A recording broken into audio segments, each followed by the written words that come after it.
बिस्मिल्लाहिर्रहमानिर्रहीम। मैं हूं अनवार अब्बासी और आप देख रहे हैं मेरा यूट्यूब चैनल।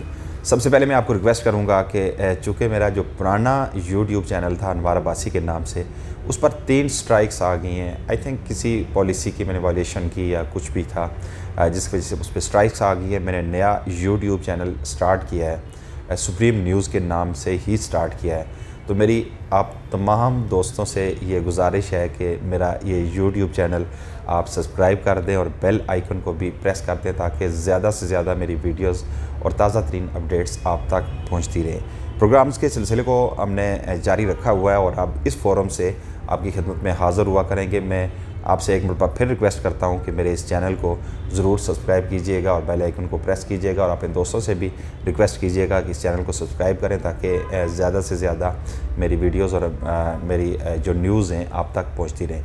आज हमारे साथ जो शख्सियत मौजूद है, किसी तारुफ के मुताज नहीं है, सीनियर सहाफ़ी एडी अब्बासी साहब। एडी भाई साहब एक ब्रांड के तौर पर मशहूर है। हमारे इलाके के हिल न्यूज़ अखबार, तमाम हिल न्यूज़ के कायरीन जानते हैं कि एक पॉपुलर अखबार है हमारे इलाके का। और फिर एडी अब्बासी साहब की शख्सियत के हवाले से मैं बात करूँगा कि इंतहाई नफीस इंसान है और बड़े दर्द दिल रखने वाले इंसान है, और हमेशा उन्होंने किसी भी सियासी एफिलेशन से बालातर होकर चीज़ों को न्यूट्रल एनालाइज़ किया। आज चूँकि बलदियाती इलेक्शंस का तो गुज़श्ता रोज़ इलेक्शन कमीशन ने अनाउंस कर दिया 31 मार्च को, चूँकि खैबर पख्तूनख्वा में सेकंड फेज़ होने जा रहा है इलेक्शन का। मैं यहाँ ये भी कहूँगा, ख़ुद भी उम्मीदवार हैं, लेकिन मैं एक जनरल उनसे न्यूट्रल इनकी तजिया लूँगा इलेक्शन पे। एडी भाई साहब, मोस्ट वेलकम जी, आपको प्रोग्राम में खुश आमदेद, आप तशरीफ़ लाए और आपका बहुत शुक्रिया।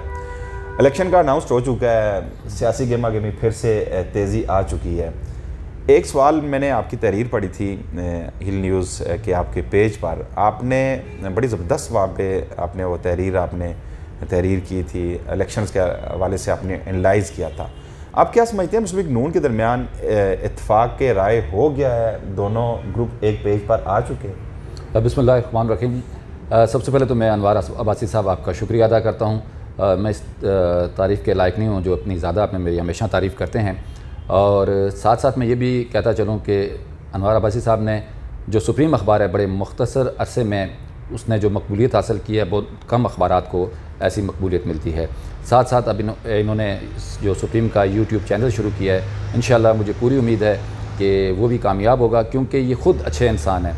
जो अच्छा इंसान होता है वही दूसरे की तारीफ़ भी करता है और वही दूसरे लोग उसको अच्छे लगते हैं। आपने मुझसे एक जो सवाल किया है, मैं इस हवाले से खैर बहुत पहले मैं लिख चुका था, और मैंने एक प्रोग्राम भी 2-3 मैंने किए जो मुस्लिम लीग नून के इख्तलाफात के हवाले से, और मैंने एक बात कही थी कि इन दोनों के जो दरमियान इख्तलाफात हैं वो अनकरीब जो है मुकम्मल तौर पर ख़त्म हो जाएंगे, और सरदार शमून यार खान ही जो है वो तहसील के जो है उम्मीदवार होंगे। और साथ साथ हमने PTI के हवाले से भी कुछ नाम दिए थे, बहरकैफ वो आप भी बेहतर जानते हैं कि क्या होगा PTI में भी, और जो सरदार शमून यार खान का नाम तो फाइनल हो चुका है। असल जो आपका सवाल ये है कि मुर्तज़ा जावेद अब्बासी साहब और सरदार महताब खान के दरमियान क्या दिल से दूरियां भी ख़त्म हो गई हैं, यही आप कहना चाह रहे हैं? जी जी। तो देखें, बात यह है कि ये कोई बहुत अरसे का गैप था जिसमें इन दोनों के दरमियान नाराज़गी चलती रही, और बहुत सारे लोगों ने कोशिशें की, जो हमारे नून लीग के जो कायदीन हैं उन्होंने कोशिशें की। ख़ुद अभी सरदार महताब अहमद ख़ान साहब लंदन गए थे, वहाँ उनकी मियां नवाज शरीफ साहब से भी मुलाकात हुई, और ज़ाहिर है इस हवाले से भी कोई बातचीत हुई होगी। तो मैं समझता हूँ कि फ़िलहाल तो ऐसा लग रहा है कि इनके दरमियान जो मामलात हैं वो ख़त्म हो चुके हैं। और जो मुर्तज़ा साहब ने एक शर्त रखी थी, शर्त नहीं थी वो, ज़ाहिर है पार्टी का डिसिप्लिन के तहत ये बात होती है कि एक एप्लीकेशन दी जाए जिसके बाद उनको टिकट दिया जाएगा। पार्टी को एक एप्लीकेशन दी जाती है, वो उन्होंने दे दी, वो एप्लीकेशन भी मंजर आम पे आ चुकी है। तो जो उनकी जो दूरियाँ हैं दोनों के दरमियान, मैं समझता हूँ कि अभी कुछ ना कुछ मुझे लग रहा है कि बाकी है अभी। ये मैं समझता हूँ सरदार महताब खान साहब भी एक, मैं हमेशा कहता हूँ, एक मंझे हुए सियासतदान है, एक बड़ा नाम है। ख़ुद मुर्तज़ा जावेद साहब भी एक अच्छे सियासतदान हैं, डिप्टी स्पीकर के अहदे पे रह चुके हैं, और ज़ाहिर है ऐसे लोग जो होते हैं वो कोई आम शख्सियत नहीं होते। दोनों का एक बहुत बड़ा नाम है, और मैं समझता हूँ कि ये जो नाराज़गी है उसको दिल से ख़त्म होना चाहिए। और मुझे उम्मीद है कि इंशाल्लाह इतना, अगर इतनी ज़्यादा बर्फ़ पिघल चुकी है और मामलात हल हो गए हैं, तो ये दिल की जो दूरियाँ हैं वो भी बहुत जल्द ख़त्म हो जाएंगी। अच्छा भाई साहब, चूँकि चारों तहसीलों का चूँकि फ़ैसला हो चुका है, लेकिन अब भी कुछ खबरें ऐसी आ रही हैं कि तहसील हवेलियाँ के हवाले से जो टिकट का फ़ैसला किया गया है, नबील अब्बासी को मेयर के लिए उम्मीदवार वहाँ पे चुना गया मुस्लिम लीग नून की जानब से, ये भी खबरें आ रही हैं कि औरंगज़ेब नलोटा ने शदीद एहतजाज इस पर किया और बराह रास्त एक व्हाट्सअप मैसेज के ज़रिए, वॉइस मैसेज के ज़रिए मियां नवाज शरीफ से शिकायत की और ये भी शिकवा किया कि अगर अरसल परवेज़ को टिकट ना दिया गया तो वो सियासत में आइंदा हिस्सा नहीं लेंगे, आइंदा इलेक्शन में वो हिस्सा नहीं लेंगे। इस पर ज़राए से, ये कुछ ज़राए हैं उनसे ये तस्दीक हुई है कि मियां नवाज शरीफ ने ओके किया है उन्हें, और अब ये आज की बात, जिस वक्त हमारा ये प्रोग्राम हो रहा है तो ये मीटिंग्स कह रहे हैं कि वो हो रही है, हो सकता है कि वो टिकट अरसल परवेज़ को मिल जाए। आप कहते हैं इत्फाक़ राय हो गया, अगर इत्फाक़ राय हो गया है तो फिर उसके बाद इस तरह की कोई एक्सरसाइज तो नहीं होनी चाहिए? हाँ, यही चीज़ मैं कहना चाह रहा था। बिल्कुल आपने ये खुद ही अपने सवाल का जवाब भी दे दिया। बात ये है कि इसका मतलब है, मैंने ठीक कहा कि अभी कुछ ना कुछ मामलात अभी इनके जो दिलों में जो है थोड़ी खफकियाँ अभी बाकी हैं।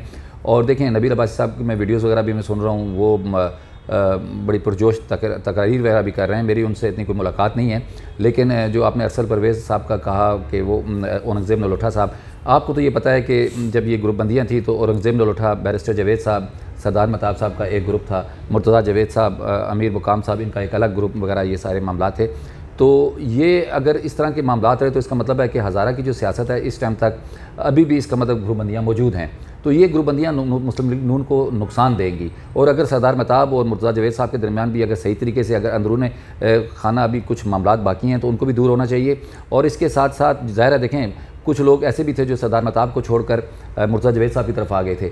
अब इन सब चीज़ों को मैनेज इन दोनों को करना होगा, और अगर सही तरीके से ये लोग नहीं करेंगे तो ये पूरी हज़ारा की जो सियासत है नून लीग को बहुत ज़्यादा मुश्किलात दरपेश होंगी। अच्छा, क्या उन लोगों के लिए मुश्किलात अब नहीं होगी अगर बकौल आप कहे कि दोनों के दरमियान वो दिलों से भी दूरियां खत्म हो गई हैं?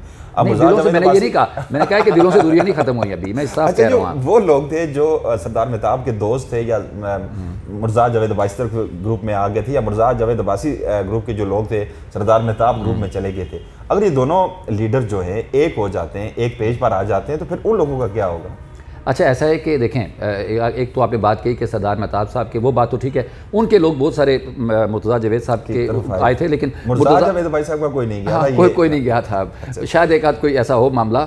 बात यह है कि बिल्कुल आप ठीक कह रहे हैं कि देखें, एक तो मैं आपसे ये कह रहा हूँ कि जो ज़ाहिर उन लोगों के लिए बड़े मसले मसाइल हो गए जिन लोगों को मुर्तज़ा जावेद साहब ने एबटाबाद की जो है आपकी, बल्कि हज़ारा के हवाले से कहूँगा कि मुस्लिम लीग नून के जो उन्होंने ओहदे दिए थे, वो महताब साहब वाली जो तंजीम है वो तो ख़त्म हो गई है, लेकिन जो मुर्तज़ा जावेद साहब वाली तंजीम है वो अभी बरकरार है। अब ये देखना है कि क्या सरदार महताब साहब उन लोगों को कबूल करेंगे। ज़ाहिर उन लोगों को वो छोड़कर चले गए थे। अब ये देखना है कि सरदार महताब अहमद ख़ान साहब, जो मुर्तज़ा साहब ने जिन लोगों को ओहदे दिए हैं, उनको कबूल करेंगे। ये अभी जो चपकलिश है ये अभी बाकी रहेगी कुछ ऐसा। अच्छा, ये भी बता दीजिएगा कि क्या मुर्तज़ा जावेद अब्बासी ग्रुप के लोग जो सरदार शमून को एबटाबाद से बतौर तहसील मेयर उन्हें कबूल करेंगे? आपने देखा होगा जो ही ये डिसीजन हुआ कि टिकट सरदार शमून का हो गया, उसके फौरी बाद जुल्फ़िकार जावेद की एक स्टेटमेंट आई, उसने ये कहा कि जी वोट तो अवाम के पास है, ड्राइंग रूम की सियासत पर हम यकीन नहीं रखते। इट मीन्स कि कुछ ना कुछ है अभी भी। जुल्फ़िकार जावेद साहब ने उन्हें तस्लीम नहीं किया, और जुल्फ़िकार जावेद साहब का एबटाबाद में एक पूरा इन्फ्लुएंस है, वहाँ पे आप देख सकते हैं कि वहाँ उनकी वर्थ है, होल्ड है। अगर वो वहाँ पे अगर सरदार शमून की मुखालफत करेंगे तो क्या ऐसी सूरत में मुस्लिम लीग नून के लिए वहाँ से मेयर की नशिस्त जितना आसान होगा? देखिए, मैं पहले ही आपको कह चुका हूँ कि मामलात ये हैं कि इन दोनों को मिल के जो मुर्तज़ा जावेद साहब ने जो तंजीम बनाई है उस हवाले से, और ये सारी चीज़ें भी बहुत सारी बाकी हैं। एक टिकट मिलना ही सब कुछ नहीं है अनवार अब्बासी साहब। देखें, टिकट तो मिल गया, लेकिन आगे देखना यह है कि उस जो कैंडिडेट हैं सरदार शमून यार खान साहब, वो जीतेंगे भी या कि नहीं। ये जब तक नामुमकिन है इनका जीतना, जब तक इन दोनों की जो चपकरिश है आपस की जो दिलों से ख़त्म नहीं होगी मुकम्मल तौर पर।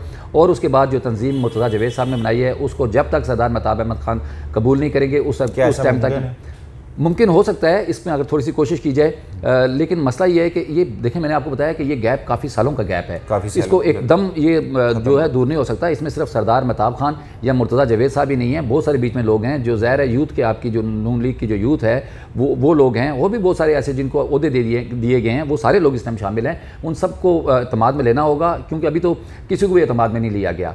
ठीक है, अचानक ये फैसला हुआ, आपको पता है इस चीज़ का।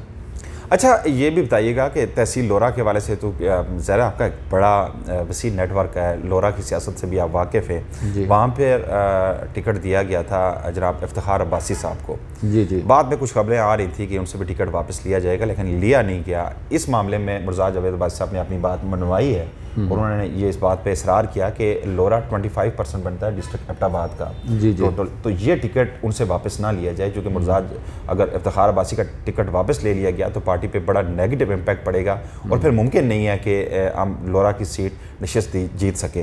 दूसरी तरफ अगर देखा जाए पाकिस्तान तहरीक इंसाफ की, तो दो मजबूत उम्मीदवार इस वक्त मेयर के उम्मीदवार हैं, जिस वक्त सरदार रजब अली खान और सरदार फजल हादी, ये दोनों मजबूत उम्मीदवार हैं। और अगर सरदार रजब अली खान ही को टिकट मिल जाता है तो उस सूरत में मुस्लिम लीग नून के लिए बड़ा टफ टाइम वो देंगे उन्हें, चूँकि एक ही यूसी से दोनों उम्मीदवार सामने आएंगे। सरदार फजल हादी भी कमज़ोर कैंडिडेट नहीं है, तो ऐसी सूरत में क्या अगर वहाँ पर इख्तलाफात बरकरार रहे, जिस तरह के बैरिस्टर जावेद अब्बासी ग्रुप मजबूत ग्रुप है तहसील लोरा में, उन्होंने अगर सरदार जो इफ्तिखार अब्बासी का साथ ना दिया तो क्या मुमकिन है ऐसी सूरत में मुस्लिम लीग नून तहसील लोरा की नशस्त जीत सके?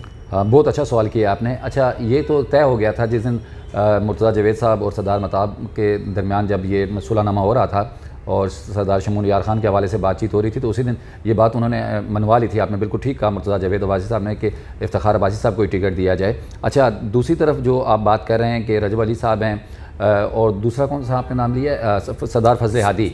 अच्छा, ये दोनों बड़े मजबूत हैं। वो सरदार फजल हादी जो हैं वो बड़े यंग हैं और माशाल्लाह अच्छा है, वो सियासी अबूर भी हासिल रखते हैं। लेकिन दूसरी तरफ देखा जाए तो जो रजब साहब हैं उन्होंने भी काफ़ी मेहनत की है और पिछले साल जो आज से आज़ाद हैसियत से 16,000 वोट लिए थे, तो वो भी बड़े मजबूत हैं और दोनों अच्छे अखलाक के मालिक हैं। लेकिन मैं समझता हूँ कि दूसरी तरफ अगर वो जो जैसे कि आप बात करें, अगर ये ग्रुप बंदी ख़त्म ना हुई, देखें ये वही हमारी जो आपने शुरू में जो बात की, ये ग्रुप बंदियाँ इसका मतलब अभी चल रही हैं, तो हर जगह पे हैं। अगर तहसील वेलिया में भी है या लोरा में भी है, हर जगह पे ये सारे मामलात हैं, तो ये तो नून लीग के लिए बड़े मसाइल पैदा हो सकते हैं। फिर तो सरदार शमून यार खान के लिए भी आपने ठीक का मसला पैदा हो सकता है। तो ये जब तक दूर नहीं होंगी तो उधर से देखें ना, बड़े मजबूत आपने ये दोनों का ये जो नाम लिया, तो अब मसला ये है कि जो फजल हादी है अगर वो आता है या दूसरे रजब अली साहब आते हैं, तो दोनों में से लाजमी कोई बंदा सीट ले जाएगा। अगर हाँ इनमें इतफाक़ हो जाता है तो मुमकिन है कि नून लीग ये सीट ले जाएगी। अच्छा, दूसरी तरफ एबटाबाद की सियासत की बात की जाए तो वहाँ पर पाकिस्तान तहरीक इंसाफ के लिए काफ़ी मुश्किलात है। वहाँ उन्हें मौजूद तरीन कोई कैंडिडेट नहीं मिल रहा। ये चमगोइयाँ हो रही हैं कि हो सकता है कि वहाँ पर वकार नबी के बेटे जो हैं उन्हें शुजा नबी को टिकट मिल जाए। अगर शुजा नबी को टिकट दिया गया तो वो कमज़ोर कैंडिडेट होंगे सरदार शमून के मुकाबले में, लेकिन वहाँ पर एक ऐसा कैंडिडेट है जिसे आप नज़रअंदाज किसी सूरत नहीं कर सकते, सरदार शेर बहादुर। वो इंडिपेंडेंट हैसियत से वहाँ से इलेक्शन में हिस्सा ले रहे हैं। क्या आप समझते हैं कि अगर सरदार शेर बहादुर का और कंपैरिजन किया जाए सरदार शमून का, तो किसको एज असल है वहाँ पे एबटाबाद की हैसियत? चूँकि सरदार शमून की ठीक है, चूँकि बकोट एक बड़ा सर्कल है, वहाँ पे वोट बैंक होगा, लेकिन गलियात और एबटाबाद अर्बन एरिया की बात करें तो वहाँ पे सरदार शेर बहादुर को एज हासिल है। तो क्या वहाँ पर सरदार शेर बहादुर ही जो आज़ाद हैसियत से नशस्त निकाल सकते हैं? देखें जी, सबसे पहले तो मैं आपको ये बताऊं कि सरदार शमून यार खान इलेक्शन नहीं लड़ेंगे, सामने नाम उन्हीं का है, लेकिन पीछे सरदार महताब अहमद खान का नाम होगा। और दूसरी तरफ जो आपने नाम लिए हैं, उस टाइम मैं ये कह सकता हूं कि कुछ पहले कुछ और बात थी। इस वक्त जो सिलसिला चल रहा है वो सरदार शेर बहादुर के हवाले से तो ये कहा जा रहा है जी कि उनको टिकट नहीं दिया जा रहा। और दूसरी तरफ जो ज़ाहिर है अगर कमज़ोर उम्मीदवार हुआ तो उसके लिए मसाइल पैदा हो सकते हैं पीटीआई के लिए, लेकिन अली अज़हर खान का भी नाम दिया जा रहा है। देखें, पहले ये तय था कि कोई भी सामने आ सकता है, क्योंकि सरदार शमून यार खान का नाम पहले नहीं आया था, उनका तय नहीं हो रहा था आपस में। अब जबकि उनका नाम सामने आ चुका है तो इनको एक मजबूत उम्मीदवार खड़ा करना होगा। और मैं समझता हूँ कि सरदार शेर बहादुर के भी बहुत बड़ा वोट बैंक है और इमरान खान के बड़े करीब भी रहे हैं, लेकिन कुछ इनके आपस में इख्तलाफात बाद में हुए, जिसकी वजह से, और इख्तलाफात भी आप बेहतर समझते हैं कि क्यों हुए, और अभी तक वही लोग उनको आगे नहीं आने दे रहे। लेकिन मैं समझता हूँ कि सरदार शेर बहादुर जो हैं वो एक मजबूत उम्मीदवार हैं, लेकिन अगर वो नहीं है तो फिर अली अज़हर खान को टिकट देना चाहिए। अच्छा, एक मेरा आखिरी सवाल आपसे ये है कि क्या सरदार शमून की जीत मुर्तज़ा जावेद अब्बासी की जो सियासत की हार नहीं होगी?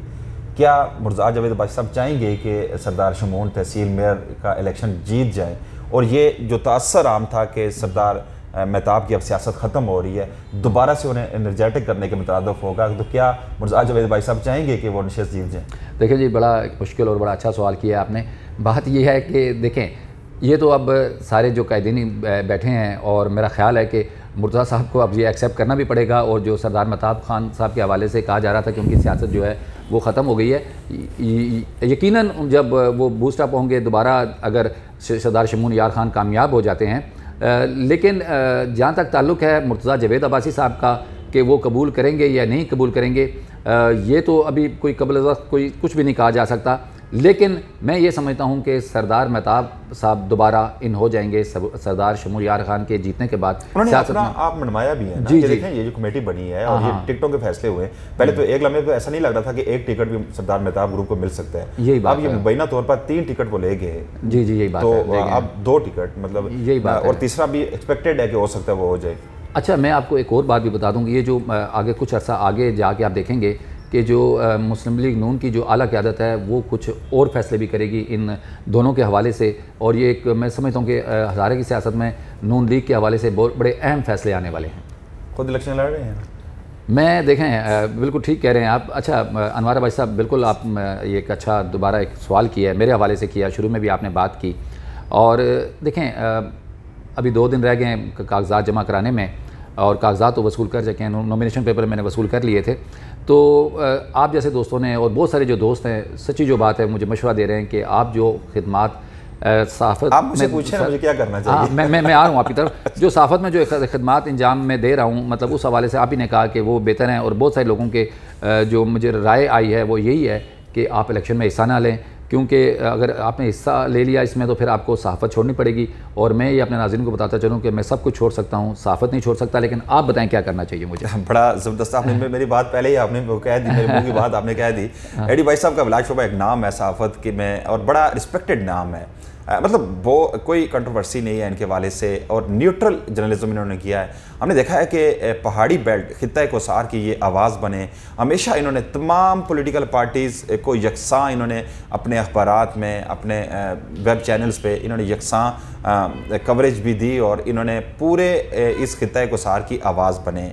अब चूँकि वीसी लेवल का चेयरमैन होना या काउंसलर होना, मैं ये नहीं समझता कि एडी भाई साहब जैसा शख्स इस काबिल है कि वो सिर्फ जाकर वहाँ पे काउंसलर या चेयरमैन बने। एडी भाई साहब का एक बड़ा नाम है। मैं ये समझता हूँ कि 30 साल इन्होंने स्पेंड किए, गोल्डन पीरियड ऑफ लाइफ इन्होंने स्पेंड किया है जर्नलिज्म पे, और एक शानदार किस्म की इन्होंने सहाफ़त की है। मैं ये समझता हूँ कि इनका जो गुड फेस है, ये जो एक अच्छा नाम है, एक अच्छा इन्होंने अपना एक ग्राफ बनाया है, अपनी एक इमेज बनाई है, तो ये बरकरार रहनी चाहिए। अगर सियासत में ये आ गए तो फिर मैं ये समझता हूँ 30 सालों की आपकी जो मेहनत है वो आप ज़ाया कर देंगे, आपसे वहाँ से भी कुछ हासिल नहीं होगा। ये जो खिदमत का सिलसिला आपने जारी रखा हुआ है वो बतौर साफ़ी आप बेहतर जारी रख सकते हैं। आप इसमें, मेरी ये ज़ाती राय है कि आप इसमें ना लें, लेकिन फिर भी अपने दोस्तों से, जिन लोगों ने इसरार किया आपको, बहुत सारे आपके वेल विशर्स है, आप उनसे राय ज़रूर ले लें। जो उनका इज्तिमाई जो मेजॉरिटी की जो राय है उसका एहतराम करें। अगर लोग मेरे जैसे अब दोस्त हो आपको कहेंगे आप ना लें, अगर आप इलेक्शन में हिस्सा लेना ही चाहते हैं तो फिर आप एक रायशुमारी करा लें और एक पोल करा लें फेसबुक पे, उस पर जो भी आपको रिस्पांस आता है उस पर अमल करें। आपका बहुत शुक्रिया, आप प्रोग्राम में तशरीफ़ लाए, और इंशाल्लाह आइंदा भी आपको मदऊ करते रहेंगे। इलेक्शन अब शुरू होने वाले गहमा गेमी के दौरान आपको आपकी राय जानने के लिए आपको एक दफ़ा फिर तकलीफ देंगे। तब तक के लिए हमें इजाज़त दीजिएगा। और मैं चलते चलते एक बात फिर आपसे रिक्वेस्ट करूँगा कि मेरा यूट्यूब चैनल सुप्रीम न्यूज़ ज़रूर सब्सक्राइब कीजिएगा, और साथ ही बेल आइकन को भी प्रेस कर दीजिएगा। अल्लाह हाफिज़।